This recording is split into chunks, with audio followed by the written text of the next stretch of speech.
माननीय सदस्यगण, जैसा कि आपको समाचार भाग 2 के माध्यम से पहले ही सूचित किया जा चुका है कि माननीय वित्त मंत्री के बजट भाषण की प्रतियां हार्ड कॉपी के रूप में उपलब्ध कराई जाएगी। अतः बजट प्रस्तुत हो जाने के पश्चात माननीय सदस्य कृपया बजट भाषण की अपनी अपनी प्रति प्रकाशन काउंटर से प्राप्त कर लें। आपको ये भी सूचित किया जाता है कि माननीय मंत्री द्वारा बजट प्रस्तुत किए जाने के पश्चात बजट की प्रतियां आपको मेंबर्स पोर्टल के माध्यम से भी उपलब्ध करा दी जाएगी। माननीय वित्त मंत्री Shrimati Nirmala Sitharaman.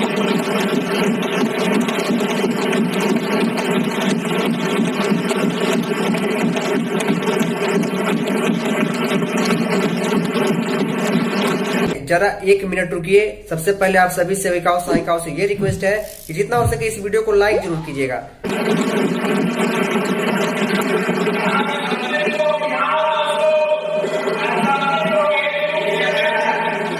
Honorable Speaker, I present the budget for 24-25.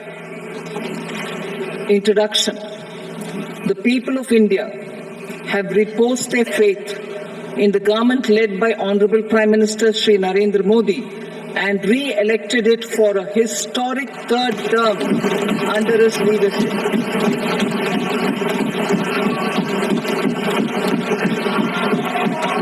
We are grateful for their support. Sir, दिया कुमारी जी को नहीं, मेरे को थोड़ी प्रॉब्लम विभाग से भी है, क्योंकि जो उड़ान कार्यक्रम है हमारा सैनिटरी नैपकिन वितरण का, वो महिला अधिकारिता से होता है ना, और महिला अधिकारी के पास 1 ग्राम साथीन अवेलेबल है, फिर भी वो वितरण का कार्यक्रम आंगनबाड़ी वर्कर को दिया जा रहा है। पीएमबीवाई का जो हम लोग पीएमबीवाई के फॉर्म भरते हैं, फर्स्ट टाइम प्रेग्नेंट लेडी का, तो उसके लिए पीसीटीएस नंबर और पीएमसी एएनसी वगैरह हमें हॉस्पिटल से लेनी पड़ती है, और वो फार्म भी हमसे भरवाया जा रहा है। जब हॉस्पिटल से डाटा ले रहे हैं तो उस काम को आशा वर्कर भी कर सकती है। जरा 1 मिनट रुकिए। सबसे पहले आप सभी सेविकाओं सहायिकाओं से ये रिक्वेस्ट है कि जितना हो सके इस वीडियो को लाइक जरूर कीजिएगा।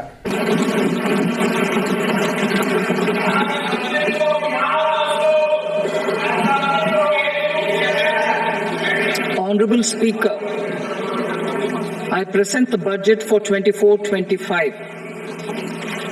Introduction.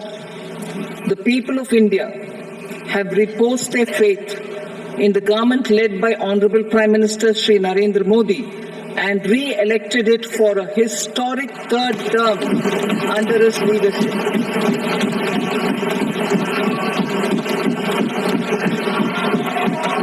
We are grateful for their support. और आशा वर्कर नहीं करती तो पहले एक कंप्यूटर ऑपरेटर रहते थे हमारे ऑफिस में, वो कंप्यूटर ऑपरेटर हटा दिए गए। मेरी बहन ने ये बताओ, पूरा पोषण ट्रैकर चलाए, पूरी आंगनबाड़ी का काम करे, ऊपर से पीएमबीवाई भरे, महिला अधिकारिता का काम करे, और मानदेय के नाम से 9,000, वो भी 2 भागों में, 1 महीने में सेम डे भी नहीं आएगा। अगर इस महीने में 2 महीने पहले का राज्य सरकार का आया तो हमें पता ही नहीं चलता केंद्र सरकार ने उसका कब डाला है बिल।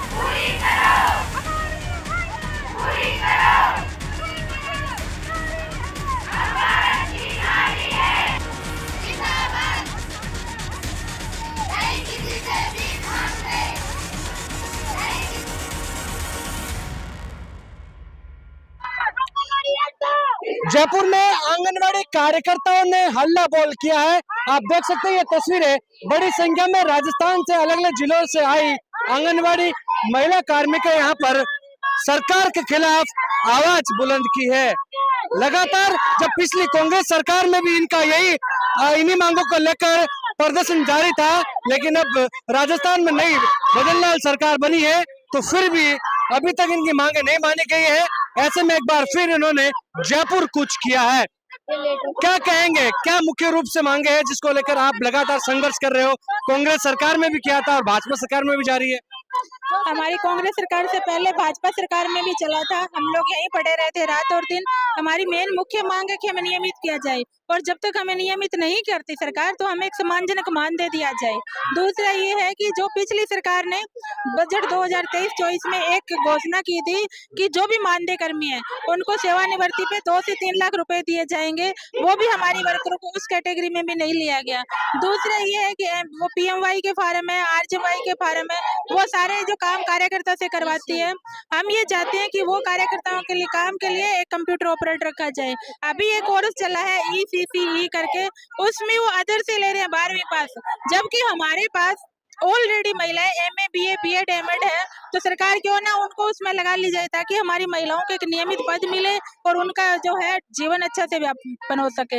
इन्हीं मांगों के लेके हम लोग यहाँ इकट्ठे हुए हैं और सरकार को ये कहना चाहते हैं कि समय रहते अगर हमारी मांग मान लेती तो ठीक है, वरना हमें रात को यही माँ पड़ाव डाल के बैठना पड़ेगा। माँ पड़ाव की चेतावनी। राजस्थान की डिप्टी CM ही महिला है दिया कुमारी, और उन्हीं का ये आपसे जुड़ा हुआ विभाग है, फिर भी नहीं सुनवाई हो रही। हाँ सर, पहले भी हमने कांग्रेस सरकार के टाइम एक मुश्त राशि की घोषणा इन्होंने की और उसको अभी तक लागू नहीं किया। ऑर्डर निकालने के बाद इतने मीडिया इतने पेपर में आने के बाद भी इन्होंने उस आदेश के लिए मना कर दिया। जो महिलाएं हट के बैठी है उनको 1 रुपया भी नहीं दिया जाता है, और पूरे साल वो इनके लिए मेहनत करती है, बच्चों के लिए, गर्भवतियों के लिए, दात्रियों के लिए, और लास्ट में उसे उठा के फेंक दिया जाता है। जबकि हमें चाहिए कि हमने 3 लाख वो महिला हटे तो उसको मिले और पेंशन स्वरूप उसको राशि दे। अभी मानदेय कितना मिल रहा है? अभी 9,000 और 400 रुपए मानदेय दिया जा रहा है, जो कि कार्य के अनुसार बहुत कम मानदेय है, क्योंकि जो कार्य इन महिलाओं से करवाए जाते हैं वो आपके मुंह में जीरे के बराबर मानदेय दिया जाता है।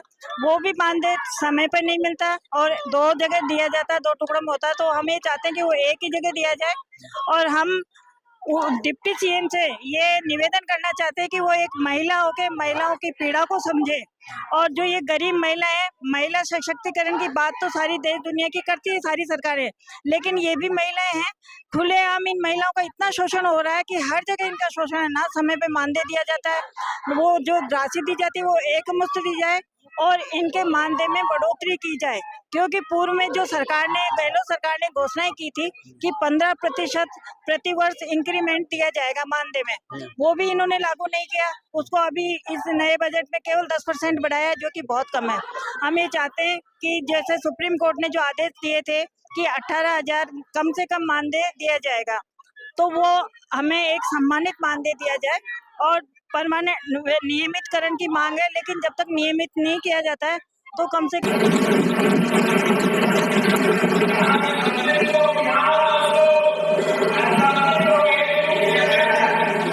Honorable Speaker, I present the budget for 24-25.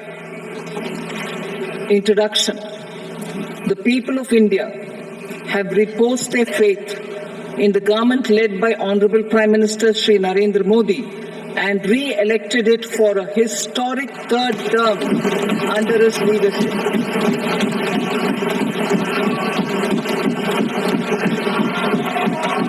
We are grateful for their support. कम 21,000 रुपए मानदेय दिया जाए। संघर्ष तो काफी चल रहा है, लेकिन फिर भी नहीं सुनवाई हो रही है। कुछ भी सुनवाई नहीं हो रहा है। हमको बहुत काम बढ़ा दिया गया है, एक तो ऑफलाइन काम करो, एक ऑनलाइन काम करो।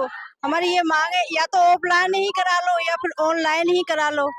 दूसरी बात ये है कि मानदेय दे रहे हैं, बहुत कम पैसा दे रहे हैं, फिर भी वो 2 टुकड़ियों में दे रहे हैं, वो भी टाइम पे नहीं आ रहा। काम बहुत ज्यादा ले रहे हैं, मानदेय बहुत रुला के देते हैं, 2 टुकड़ियों में देते हैं। हमारी तो मांग यही है कम से कम 1 टुकड़ियों में दे, हमारे पैसे भी बढ़ाए जाएं। कब एक मजदूर को मिलती है जो वो भी नहीं मिल रहा है हमको पैसा। दिहाड़ी मजदूरी भी नहीं मिल रही पूरी, नहीं मिल रही, मजदूरी के बराबर ही मजदूरी नहीं दे रहे हमें। और जो सरकार आती है जो है हमें आश्वासन देके चली जाती है, हर 5 साल यूं ही निकल जाते हैं, आश्वासन देती है चली जाती है। आंगनबाड़ी सरकारी स्कूलों से जोड़ दी गई है, तो उनके बच्चों की तो छुट्टी मिलती है, और हमारे इतने से नन्हे बच्चे हैं उनकी छुट्टी नहीं मिलती है। तो ये हमें भी स्कूल के बराबर छुट्टी मिली जाए, सरकारी टीचरों के बराबर। क्या कहेंगे दिया कुमारी को? सर दिया कुमारी जी को नहीं, मेरे को थोड़ी प्रॉब्लम विभाग से भी है। क्योंकि जो उड़ान कार्यक्रम है हमारा सैनिटरी नैपकिन वितरण का, वो महिला अधिकारिता से होता है ना। और महिला अधिकारी के पास 1 ग्राम साथीन अवेलेबल है, फिर भी वो वितरण का कार्यक्रम आंगनबाड़ी वर्कर को दिया जा रहा है। पीएमवीवाई का जो हम लोग पीएमवीवाई के फॉर्म भरते हैं, फर्स्ट टाइम प्रेग्नेंट लेडी का, तो उसके लिए पीसीटीएस नंबर और पीएनसी एएनसी वगैरह हमें हॉस्पिटल से लेनी पड़ती है, और वो फार्म भी हमसे भरवाया जा रहा है।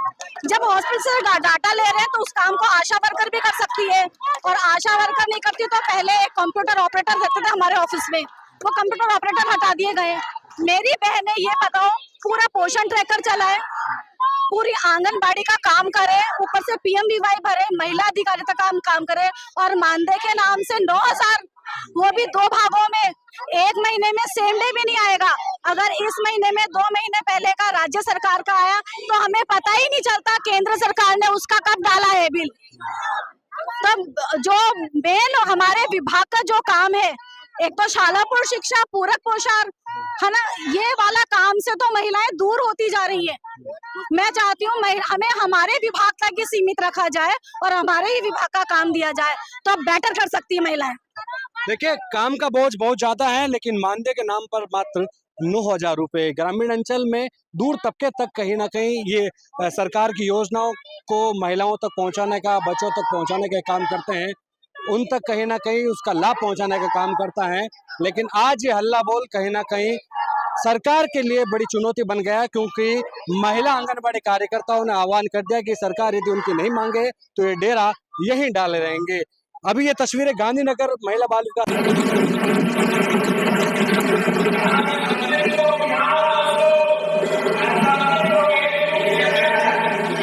Honorable Speaker, I present the budget for 24-25. Introduction. The people of India have reposed their faith in the government led by Honorable Prime Minister Shri Narendra Modi and re-elected it for a historic 3rd term under his leadership.